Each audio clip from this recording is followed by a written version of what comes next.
It's scary outside, man.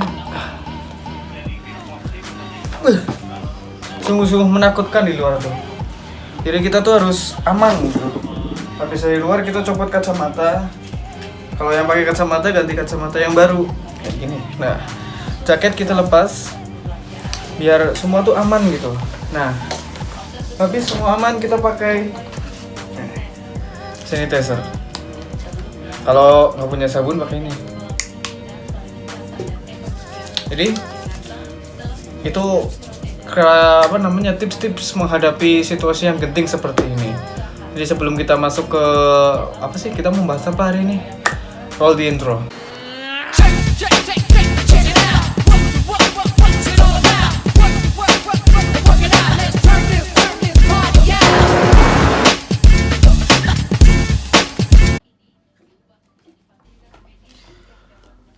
I wanna show you something, guys.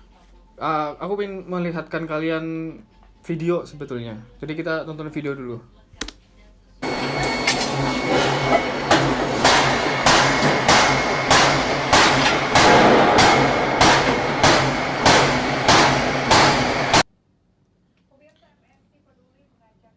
Saya akan mencoba membahas mengenai PT Indonesia Morowali Industrial Park atau PT IMIP, di mana PT IMIP mendapatkan izin dari pemerintah untuk mengelola sumber daya alam yang terdapat di daerah Morowali, Sulawesi Tengah, yaitu sumber daya alam nikel, di mana dalam pengembangan industri dan investasi peleburan, PT IMIP mendirikan 6 anak perusahaan beserta sarana dan prasarana yang mereka butuhkan untuk menunjang industri mereka, seperti pembangunan smelter untuk pengolahan nikel, pembangunan dermaga untuk pengiriman hasil-hasil produksi perusahaan mereka, dan yang tidak kalah pentingnya, mereka juga membangun pembangkit listrik dengan kapasitas besar. Bahkan, PLN daerah Morowali telah bekerja sama dengan PT IMIP untuk membeli daya dari PT IMIP untuk memenuhi kebutuhan wilayah tersebut. Sejalan dengan perkembangan dan kebijakan pemerintah yang mulai melarang pengiriman atau ekspor untuk segala kadar kualitas nikel, di mana salah satu alasannya adalah untuk menjaga cadangan nikel di dalam negeri, dan pertimbangan semakin banyaknya smelter yang beroperasi di Indonesia, maka PT IMIP bekerja sama dengan perusahaan asal Jepang dan Tiongkok berinvestasi senilai 700 juta US dollar membangun perusahaan PT QMB New Energy Material, yang nantinya perusahaan ini akan memproduksi bahan baku dari material energi baru untuk mencukupi kebutuhan bahan baku baterai lithium. Hal ini juga sejalan dengan regulasi yang akan diterbitkan oleh pemerintah mengenai kendaraan listrik. Dan yang terpenting, 60% sampai 80% komponen dari baterai lithium adalah nikel, dan Indonesia memiliki cadangan nikel terbesar. Ini merupakan keuntungan yang sangat besar bagi Indonesia. Pembangunan pabrik ini akan dikembangkan di atas lahan seluas 120 hektar, di mana kawasan IMIP sekarang ini telah merekrut atau mempekerjakan sebanyak 30.028 tenaga kerja Indonesia dan sekitar 3.000 tenaga kerja asing. PT QMB New Energy Material memproduksi material energi baru dari bahan nikel laterite untuk memenuhi kebutuhan bahan baku baterai lithium generasi kedua. Dan pembangunan pabrik nikel laterite ini merupakan yang pertama di Indonesia, dan nantinya juga akan menjadi salah satu produsen terbesar di dunia. Demikian yang dapat saya sampaikan. Apa itu tadi? Hah? Tadi itu video dari IMIP, PT IMIP. Nah, apa sih IMIP itu? IMIP itu perusahaan yang bergerak di bidang nikel dan apa tuh stainless steel. Nanti akan dibicarain selanjutnya ya.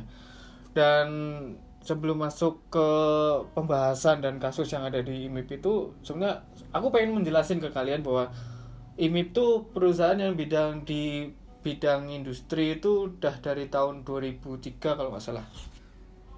2013 salah. Nah, ini lokasinya di Morowali di Sulawesi gitu kan. Nah, ini tuh sebagai perusahaan pensuplai dari stainless steel dan lithium yang terbaru itu. Jadi kita bicara teorinya dulu sebelum masuk ke kasus dan pembahasan.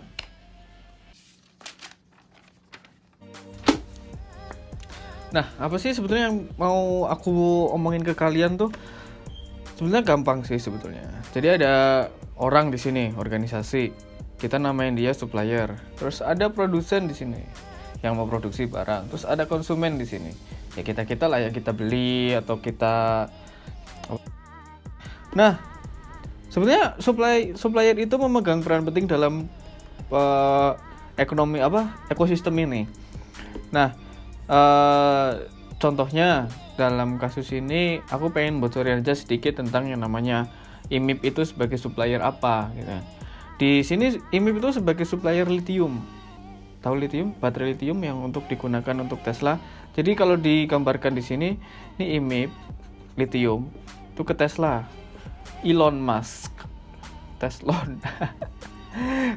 amin. Nah, dari Tesla ini kan diproduksi tuh mobil yang isinya ada baterai lithiumnya. Nah, nanti itu baru dipasarkan atau dijualkan kepada konsumennya. Beres deh. Jadi supplier itu fungsinya menyediakan barang untuk produsen. Gitu aja.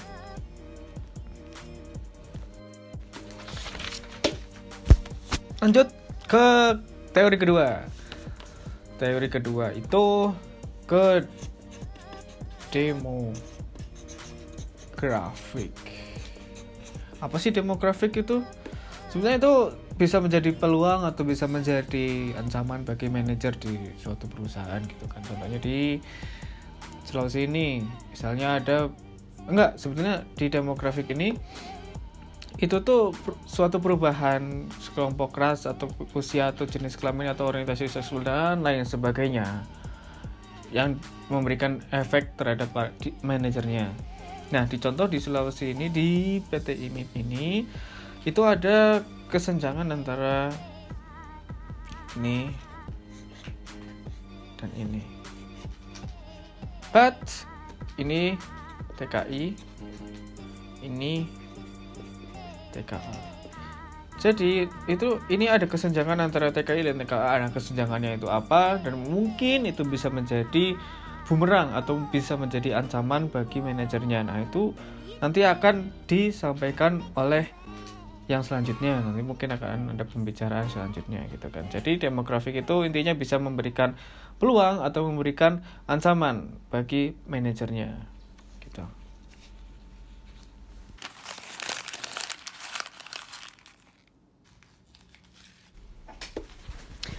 Jadi kita akan bahas kasus selanjutnya ya. Jadi ada yang membicarakan kasusnya. Jadi kita tonton aja sebelah sini.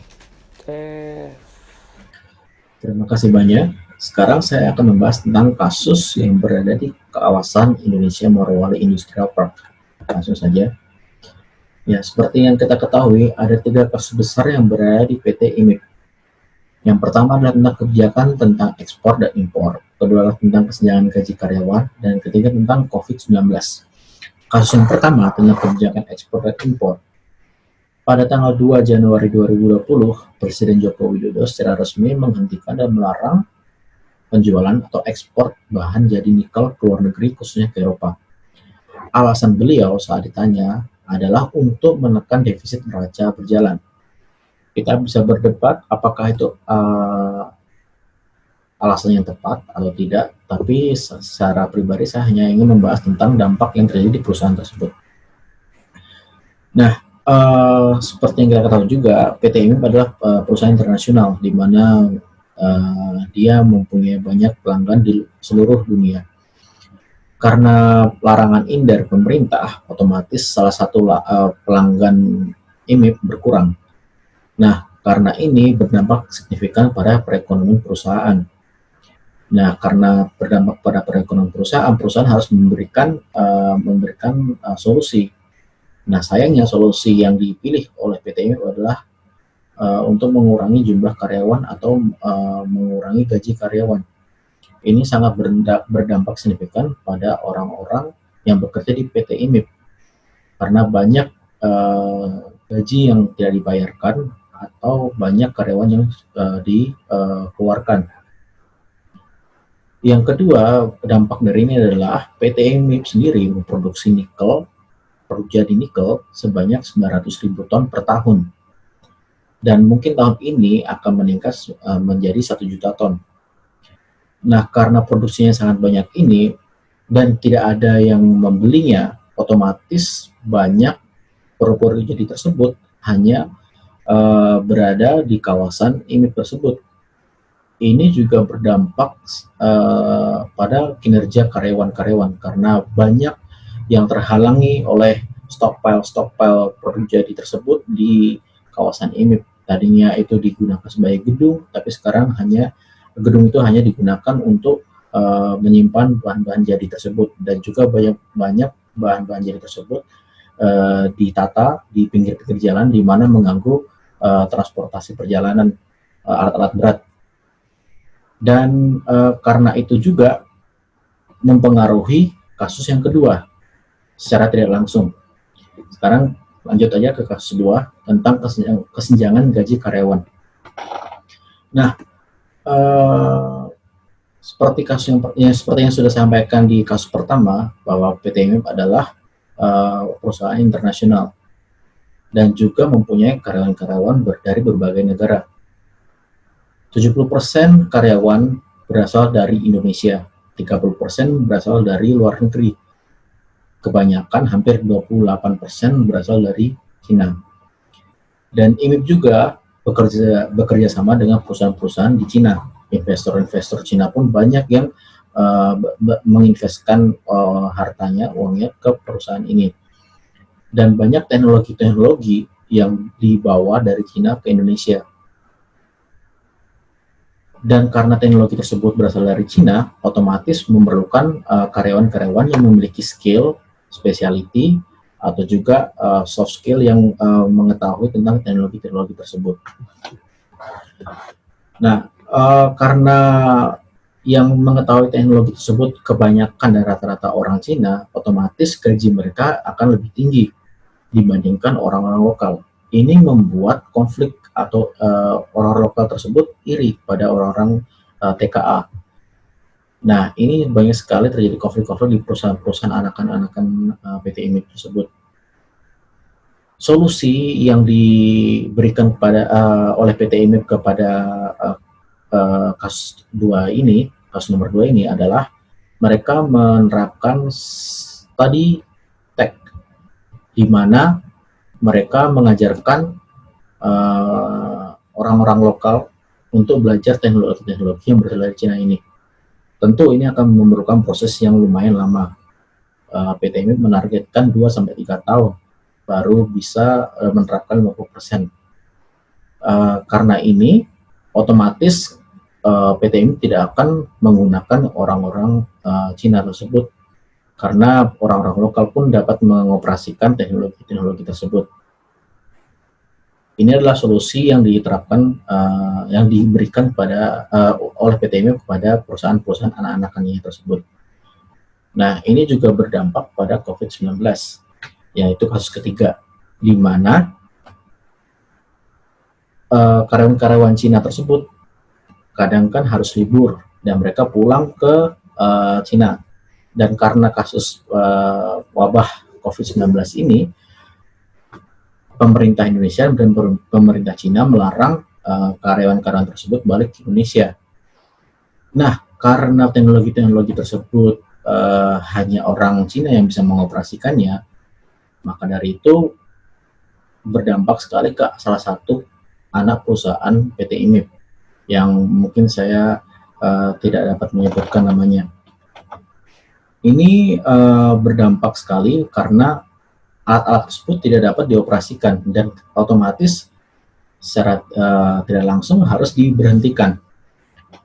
Ini juga berdampak pada ekonomi perusahaan PT IMIP karena ada beberapa pabrik yang tutup atau di shutdown dikarenakan ini. Jadi itulah ketiga kasus besar yang ada di PT IMIP ini. Selanjutnya akan dijelaskan oleh rekan-rekan saya. Jadi sekarang saya akan kembalikan ke Pak Ajung. Silahkan Pak Ajung. Jadi tadi udah ada kasus tuh ya, udah dibilangin kasus tadi kan ya. Nah, sebenarnya kasus itu mau dibahas tapi bukan sama saya, bukan sama aku. Ada pembahasannya selanjutnya nih. Nah, pembahasannya ini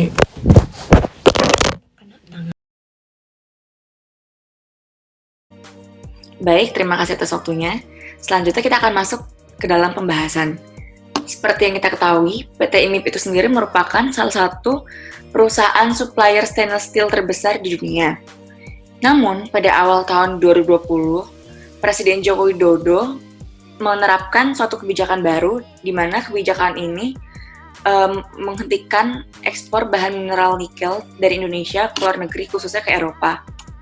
Hal ini tentu saja cukup menjadi masalah yang besar bagi PT IMIP itu sendiri. PT IMIP sementara harus menghentikan proses ekspor bahan mineral nikelnya ke Eropa, di mana keadaan tersebut tentu saja mengakibatkan kurangnya pemasukan dalam jumlah banyak bagi PT IMIP. Proses produksi perusahaan membutuhkan banyak bahan dasar nikel dan juga batu bara yang berasal dari dalam maupun luar negeri. Oleh karenanya, kinerja PT IMIP sangat bergantung sekali terhadap adanya sistem ekspor dan impor. Namun, belakangan ini juga muncul wabah yang cukup besar, yaitu wabah virus COVID-19 yang berasal dari Cina, di mana virus tersebut telah mewabah hampir ke seluruh penjuru dunia, dan bahkan beberapa negara telah mengalami lockdown yang tentu saja sangat berdampak bagi perekonomian dunia. Wabah ini sangat berdampak buruk terhadap beberapa perusahaan, terutama perusahaan yang menggunakan jasa ekspor dan impor.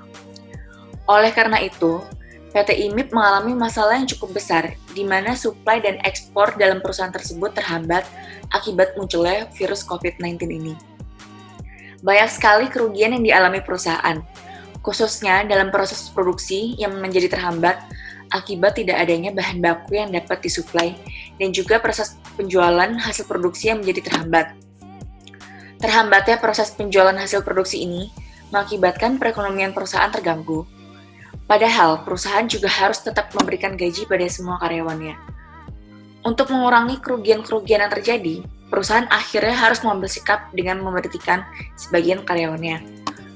Para karyawan perusahaan banyak yang berasal dari Cina, bahkan mencapai 30%, dan sisanya berasal dari Indonesia. Alasannya dikarenakan berbagai teknologi pertambangan dan smelter di perusahaan tersebut berasal dari Cina, dan hanya orang Cina yang dapat menggunakan teknologi tersebut.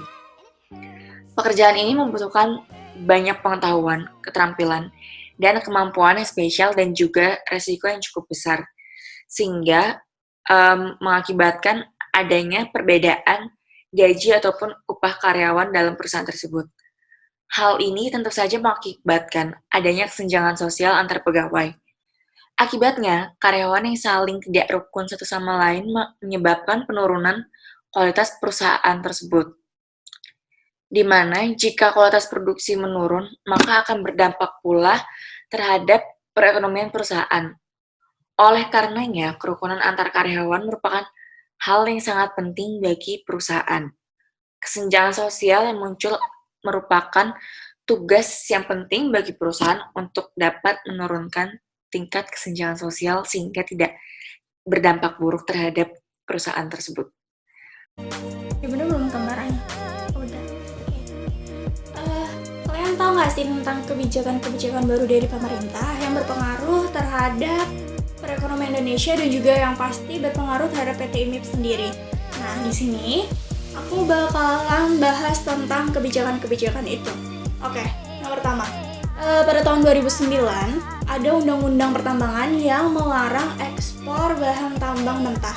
Nah, dengan adanya undang-undang itu mendorong investasi pembangunan smelter di wilayah tambang, terutama juga di wilayah tambang PT IMIP. Lalu juga bertujuan untuk mengembangkan industri peleburan di dalam negeri. Lalu yang kedua, ada juga Undang-Undang Mineral dan Batubara Nomor 4 tahun 2009 juga yang menyatakan bahwa adanya pelarangan untuk ekspor biji nikel dengan kadar rendah kurang dari 1,7%. Dan rencananya undang-undang tersebut bakalan diberlakuin di tahun 2022.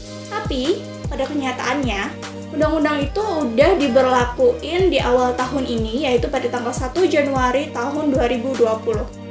Nah, apa sih alasan pemerintah buat mempercepat berlakunya undang-undang itu bahkan 2 tahun lebih cepat dari perencanaan awal?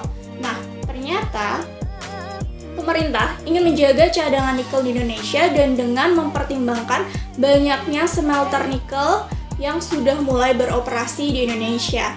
Nah, dengan adanya beberapa alasan itu, maka pemerintah merasa yakin bahwa Indonesia sudah cukup mampu kok untuk memberlakukan undang-undang itu di awal tahun ini. Oke.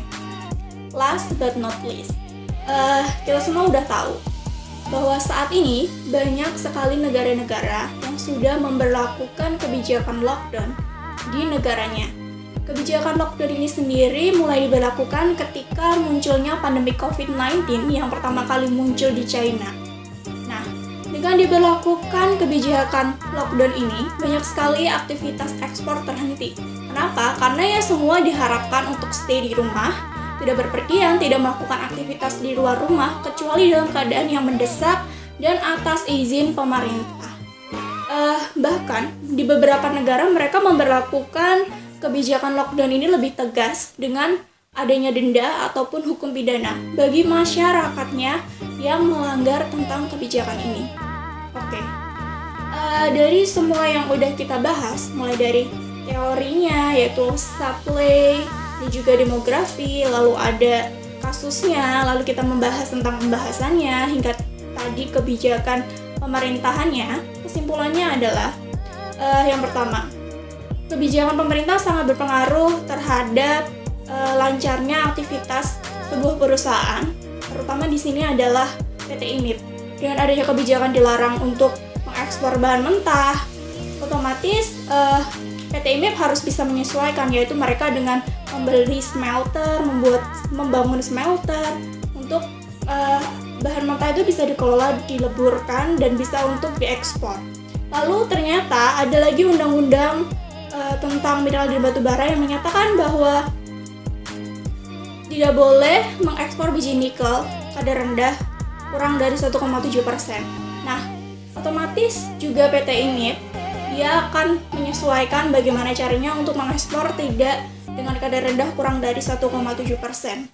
Lalu dengan adanya COVID-19, semua negara menurut kita pasti juga berdampak. Tapi bisa kita tarik kesimpulan bahwa ternyata kebijakan pemerintah itu sangat berpengaruh terhadap aktivitas perusahaan kita. Jadi ketika kebijakan baru, kita harus bisa menyesuaikan bagaimana aktivitas perusahaan bisa sejalan dengan prosedur yang ada. Lalu yang kedua, ternyata di saat ini masih banyak kasus tentang teori seperti kesenjangan sosial dan juga ataupun perbedaan antara ras dan budaya. Sekian penjelasan dari kita, semoga bermanfaat. Jangan lupa like, comment, dan subscribe, and stay healthy.